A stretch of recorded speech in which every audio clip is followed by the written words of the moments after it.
Good evening and welcome back to the program.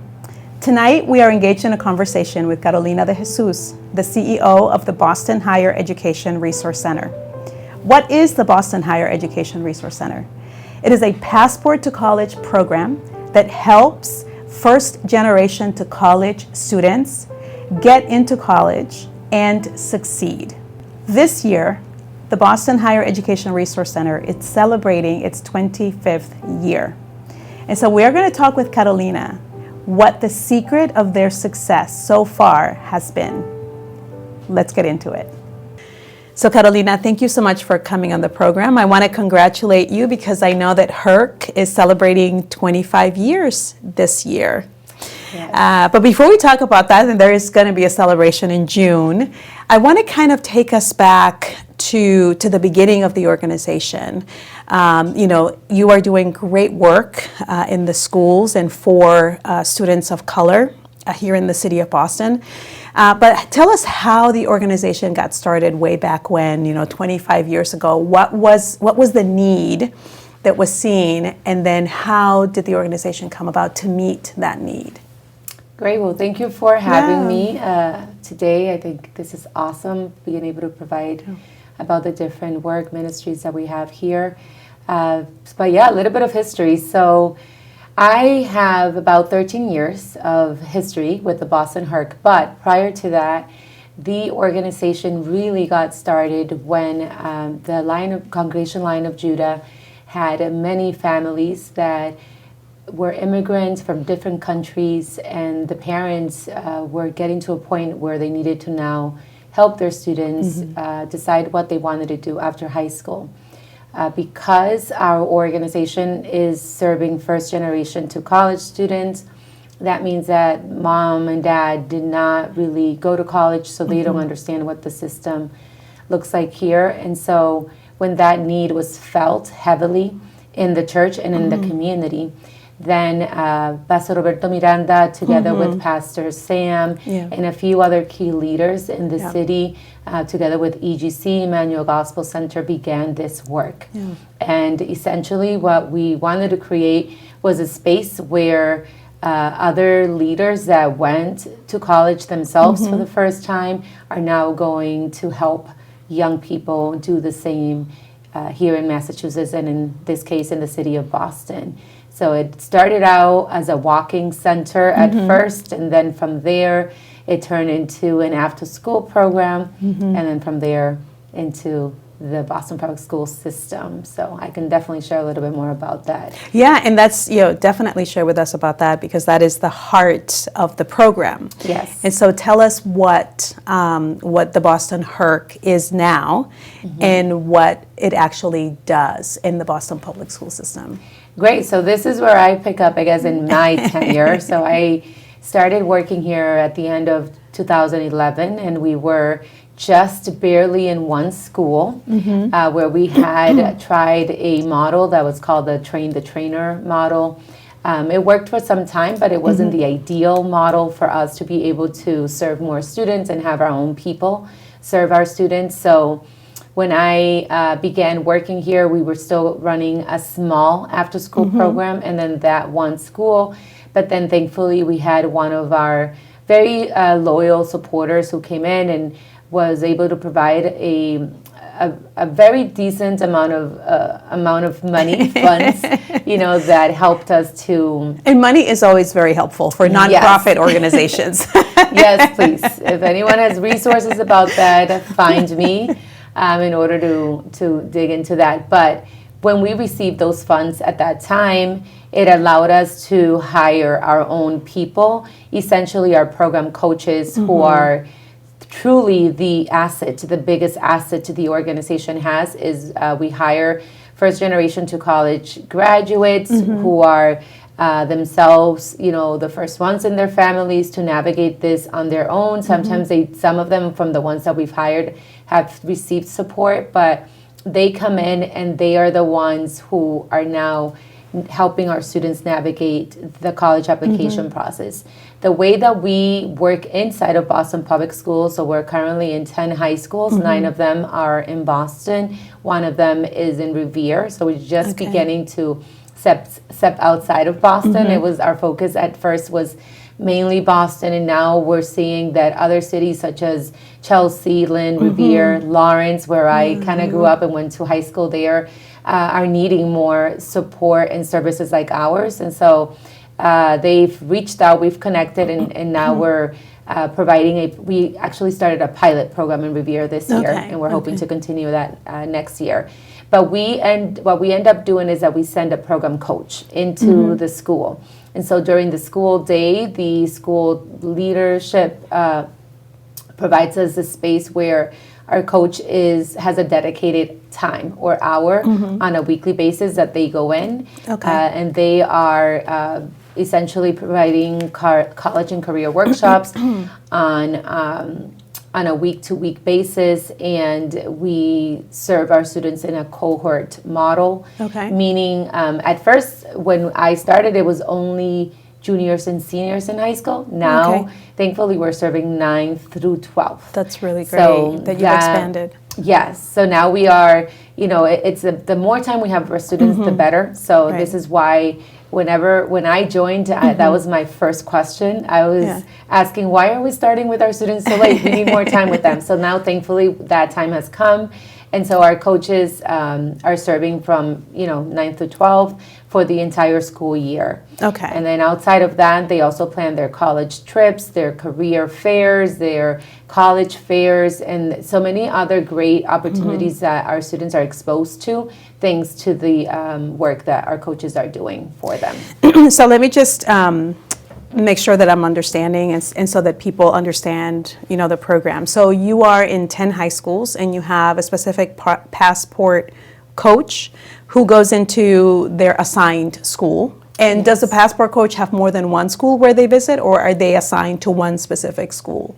They are usually in a couple of schools. So because we hire full-time coaches. Okay, and so they get a block of time, generally about an hour. Is that the about minimum? A period long. A period long. It varies from school to school depending on what they have available. For the most part, it will be a period hour long. Okay, and so they're there every day, Monday through Friday, generally, or Monday through? Usually it's 1 to 2 times a week. But at schools where we're serving the entire junior and senior class, then the days are more than 1 or 2. So for example, we are at one school where we see all of our juniors and seniors there, and so the coach there sees the students from Monday through Thursday. So there's a new cohort every day. That's how we break up the entire class so that we're able to see them all. So at least a couple of times a week, the passport coach is there, and they go through the Boston HERC curriculum. Yes. And so can you talk a little bit about the curriculum and what are the things that you are covering during that period of time with the students? And is it the same curriculum for the 9th and 10th graders as it is for the 11th and 12th graders?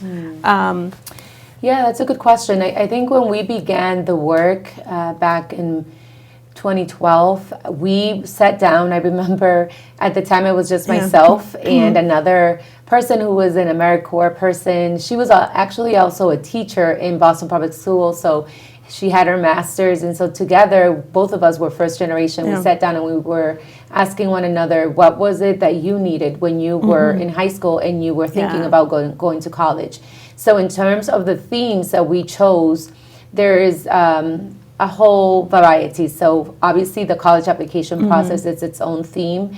We have the financial literacy theme, not just covering financial aid for college, but also your personal finances. So checking, savings, credit cards, all of that stuff.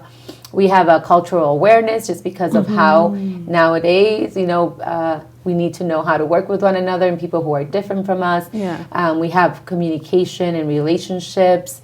We have career exploration. So there's about 6-7 themes in there. And there's over 56 lessons, but more lessons have been created over the years because every coach that we hire usually comes in with new ideas and they are usually updating the content that we have to keep, in time with the trends of what we're doing and what our students need. So that curriculum really helped us also step into Boston Public Schools, because as soon as we showed them this curriculum, they understood how comprehensive it was and holistic. And so they appreciated that, and how we were coming in really prepared with the work. And the big majority of it is focused on college application, but also we are trying to help our students how to become better in terms of like overall human being, right? So there's a big portion of our curriculum that's called, or we reference as 21st century skills. So these are skills that nowadays everyone needs it. If you don't have it, you're kind of out of the competition, right? So things such as leadership, communication, problem solving, critical thinking, technology, presentation. These skills are embedded in every single one of our lessons. And so what we help our students do is to essentially either learn them for the first time or master them. As they participate in our program, our coaches are very good at highlighting what those skills are and what they're called. So many times our students are not aware that, you know, presentation and public speaking is a thing. And so when we kind of highlight those things to them, they now know how to speak to it, know even how to advocate for themselves when they are interviewing for a job, or they are speaking to a teacher or a coach. So we're helping them essentially really be equipped so that when they finish high school, they are better able to navigate college or other post-secondary plans that they choose to do after they graduate from high school. That sounds really great. Now, I know you said that the Boston HERC program is in 10 schools, and this is non-exam schools. Correct.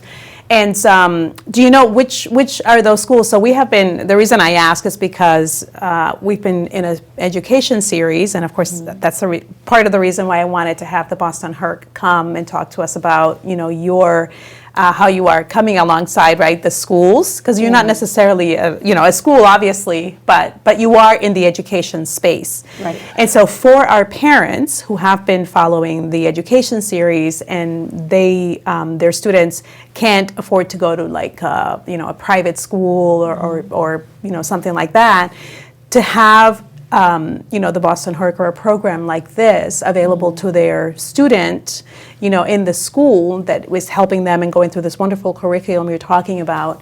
I think it's great preparation, right, to ensure that they are prepared to go to college. I mean, that's really what we are hoping for our kids, right? That they are prepared to go to college, and then that they're able to finish and graduate.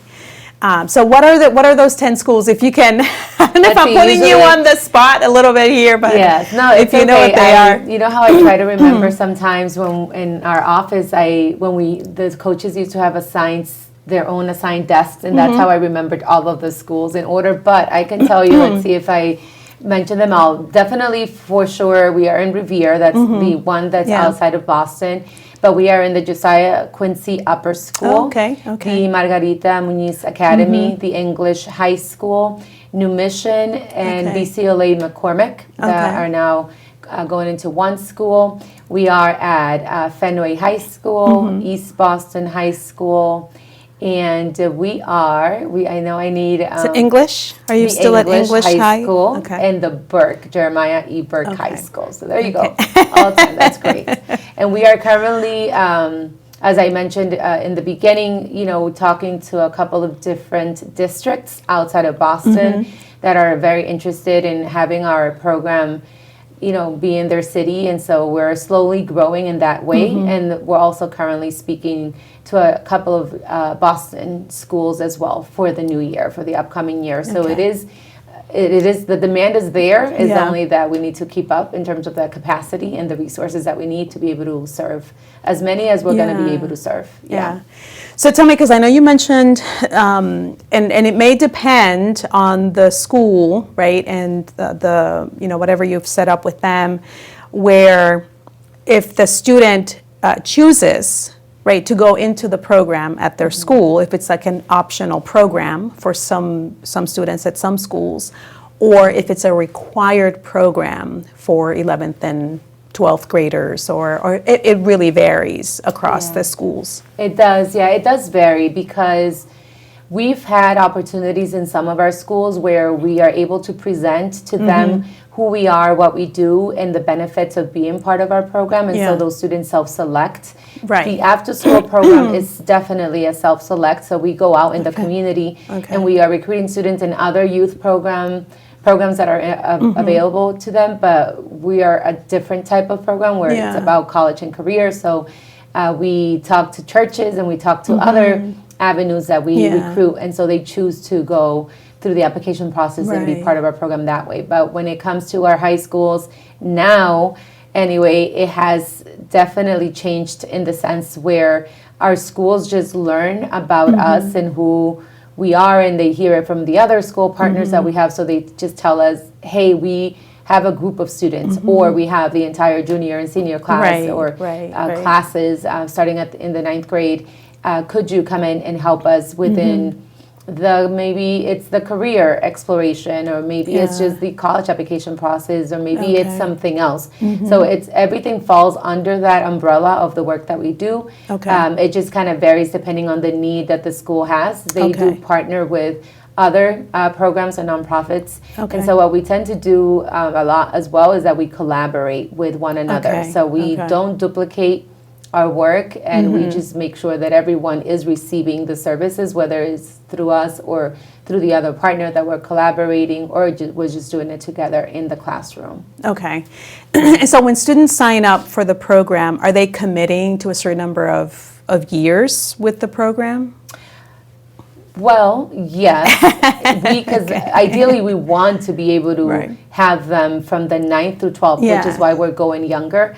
Where it becomes a bit tricky with our schools is that many times their scheduling changes, everything changes, and students are taking different classes. So it depends on if they still keep that same period that they gave us to be able to facilitate our workshops, then it wouldn't be a problem if a student can just choose to be have that class. Where it becomes, different or complicated, it's when we don't have that flexibility, and so we need to kind of start over with their new scheduling system. And then now we have different students or new students joining. But for the most part, those where we serve all of our juniors and seniors, we see them back to back. And now that we're in the schools that we've served the 9th graders, we've communicated to them that we want to continue to follow them and for them to be able to take our class again in the years to come. So for the most part, the schools are aware, and they try to do the very best to accommodate those different kind of prerequisites so that the students really benefit from being part of our program.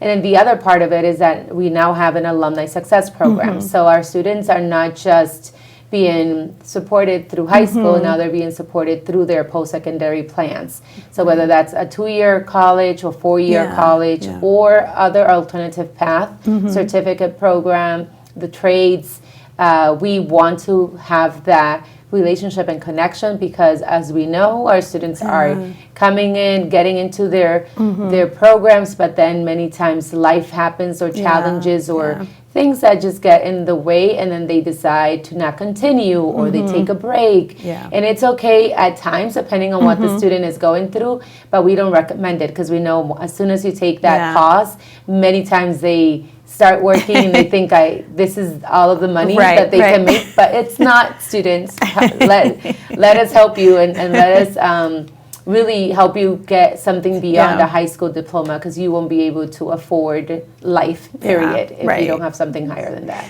And I'm glad you're starting to talk about college, because that was going to be my next question to you, which is, what is the college graduation rate of the students who have gone through the HERC program? In terms of the students in our program that have gone off to college, to college, and then your graduation rates from college. Okay. That graduation rate.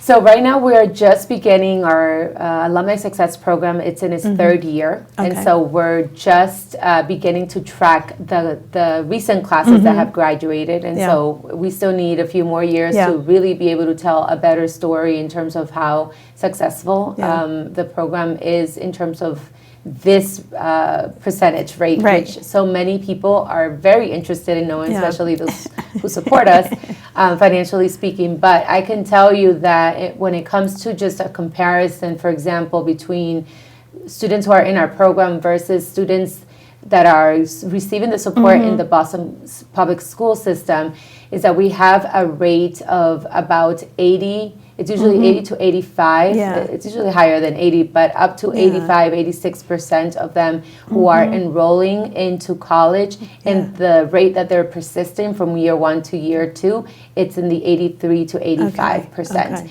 When you compare that to Boston Public Schools, we're getting a little over 50%, 51% I think are getting into college. And then in terms of their persistence rate, we only have about a year's worth right now, because it does take a long time for Boston Public Schools as well to get those percentages. But it's about 60% to 70% is what I've seen, and just different things that they've provided to us. And with the work that we've done with Success Boston, we've realized together with the other partners that are a part of the network that coaching our students through not just the first year. I mean, the first year is the greatest indicator of success, meaning that they will, if they made it through that first year, they will continue on and finish.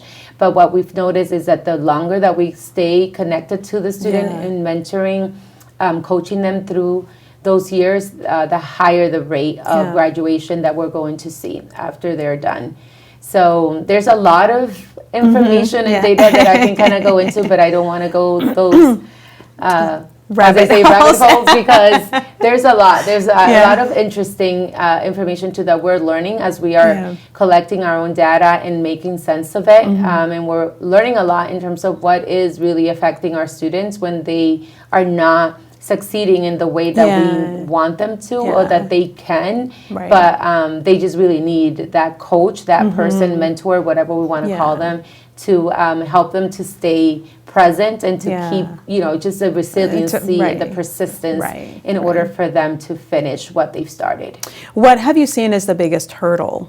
There may be some, one thing that sort of stands out among the rest as the biggest hurdle for them to actually maybe finish that first year, or persist, or gain that resiliency to sort of overcome the obstacles that might come their way.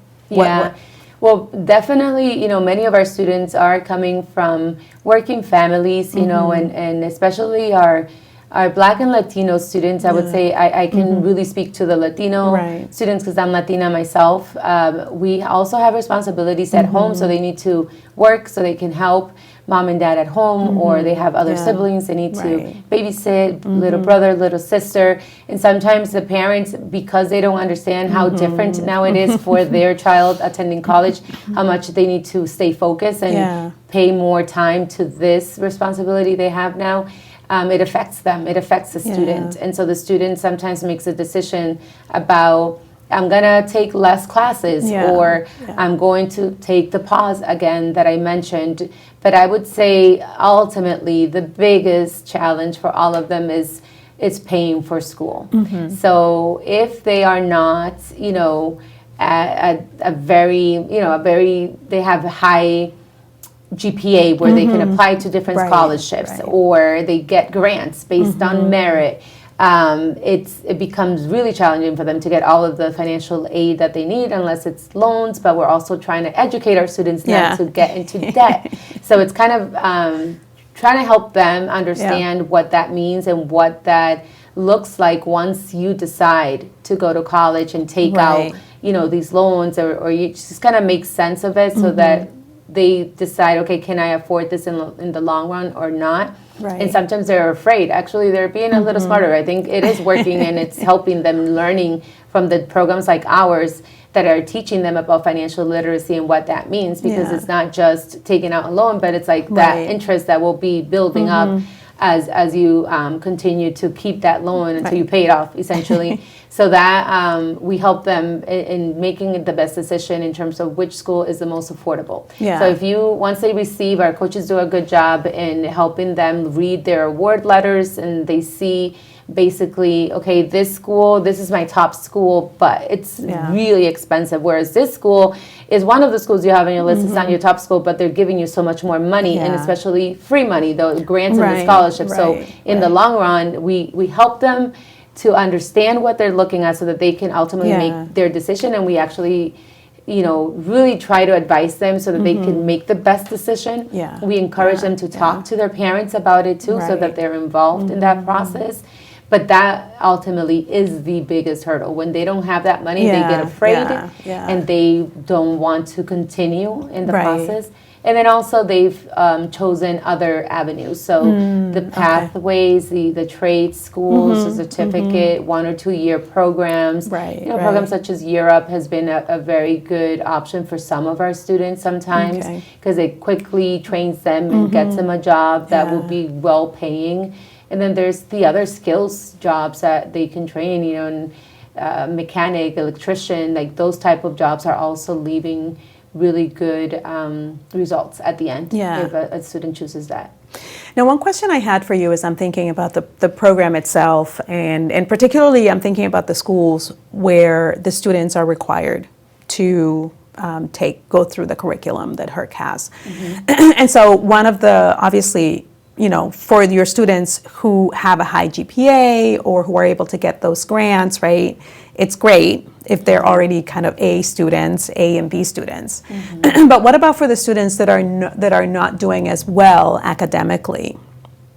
Now, is there a way in which, and I don't know, this may be something that you've thought about for the organization, an academic component to the curriculum, or figure out some way to help those students while you're still able to, maybe the 9th grade students, right, where you're looking at kind of where they may be headed, right? Because in the 9th grade, you're still able to make corrections in terms of grades for yourself, right? So begin that process of kind of focusing the students on those things that may impact how much aid they will get later on. And depending also on the field they choose to, the major they choose to study in college. That's a great question, because that's been something that in the past and just historically with the program we haven't had direct kind of responsibility over that. We've been, to a certain extent, we communicate to the program coaches. Obviously, if we have a student that has a 2.0 GPA or less than 2.0, and they're applying to these schools where the minimum is a 3 or 3.5 GPA, then we try to kind of gear them, guide them, through that process of understanding, okay, let's do a little bit of a research, college research right now, and let's see what their criteria is, who they're looking for, where your grades should be. So right now, we used to be collecting our students' GPA by just them informing the students themselves. Were the ones who gave us that information, but we're currently speaking to Boston Public Schools where we could get more accurate GPA information so that we know exactly where our students are. And then that way we could really better inform our program and our services so that we have, we're really guiding them correctly. So that's part of what we're working with now with our program director and our senior coaches who have been here with us for some time, and they are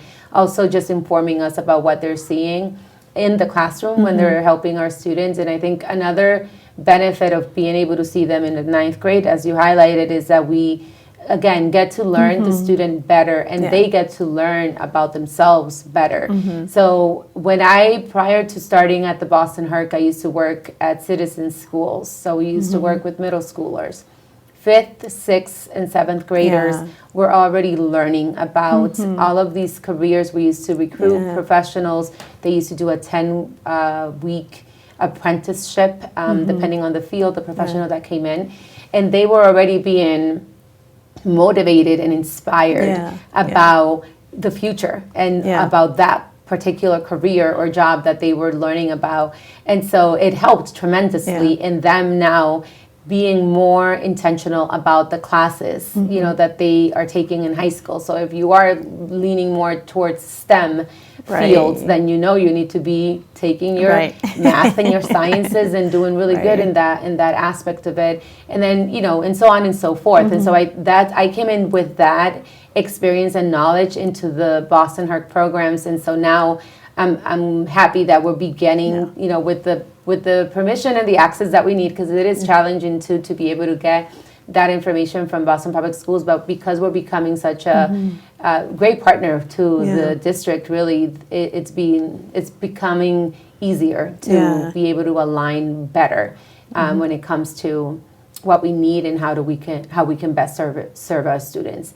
And additionally, the last thing I would say about academics, since you asked that question, is that we are also trying to help our students be at the college level. Like, we want to be able to catch them at the right time so that they are really ready to take college level writing and math classes. So sometimes some of our students do have to take remedial courses, is what they describe them as, and it's to get them to the college level courses, and that requires more time, so they will have to spend more time taking those courses. Usually they don't count. They don't count towards your credits that you need to graduate. And sometimes it's been more money that they've needed to invest to take those. So those are some of the areas that we're looking into to see how we can, again, best align our services and update them so that we are helping them in that way. Right, and you know, academics is such a huge thing. As you know, I work at Boston Trinity Academy, and they're very focused on sort of preparing students for college. And we do see a high attrition rate, and often, and sometimes, I won't say often, sometimes not necessarily because of the money or funds to be able to stay in college, but rather because they are having a hard time meeting the expectations of the, you know, of the classes that they're in the first year. You know, it's sort of a big shock if you come from a school that hasn't, you know, prepared you for the level of rigor at an institution, and then it's kind of a shock because you're not able to you know, to do the work at the level that is being required now that you're in college. And so that's why my academic question, you know, if there's any way that Boston HERC could also or inspire, it would be interesting to see whether or not students who are going through your program kind of take a stronger interest in really doing well academically. You know, it's like how that correlates, whether it correlates to their focus and their intent, right? They want to get to college. Well, what are the things that you need to be able to make it, you know, to be able to make it and do well in college, in addition to, you know, just having the resources, right? The funds that you need to be able to pay for school, but are you, you know, prepared academically? Yeah, and I think that is a challenge that Boston Public Schools right now is also facing. I think the one thing, you know, people should know about our program is that we tend to support, the biggest group is the middle group. So the 2 to 3.0 GPA students are the ones that very many times the schools, you know, they have so many students, and so there are specific plans and strategies for each group, and so we want to go in or come in for that bigger group and support them in that way. So there's still a lot that needs to happen and that needs to change in order to continue to support them better than what, you know, how we've been supporting them. But I would say that that's also, when our students are not ready, academically speaking, for when they get to college, is also another reason why they end up dropping out or pausing again, because they just think that they cannot do it. But it's because they're not as prepared, right? So and sometimes it's just the little disciplines, so the skills that I mentioned at the beginning, so like how to study, and study in college versus high school is very different, you know, how to really just organize your time. Time management is huge. So that's another component that we help them with in the program. So sometimes when they can do those little things, it really does help them to do everything else. Like you can still get a tutor in college. You know, I myself had to get a tutor for one of my. It was either math or science. I remember I'm more on the art side of the schoolwork. So I'm like, I need a tutor for this class, and I got them, and I did fine in class. So it's all about how do you navigate your resources and how do you advocate for yourself, and then you just spend a little more time if you have to. But you can still do it. No, I think that's really great that you have those the alumni coaches that are following the students through college and just, you know, encouraging them and making sure that they are continuing to persist, you know, through those first couple of difficult years, as you said, right? If they make it through those 2 years, then they should be able to graduate. Continue on, and that's what we've noticed too, is that in the beginning, when they join our alumni program, we see them more frequently. But as they progress and they're getting older and they're finishing their degrees, we hear less of them. But it's because they are able to manage it a lot better now. So they've learned. Now, Carolina, I know you are a new CEO at HERC, a couple of years, right, as CEO. So HERC is 25 years this year, and so what's next? What's the next phase as you see it?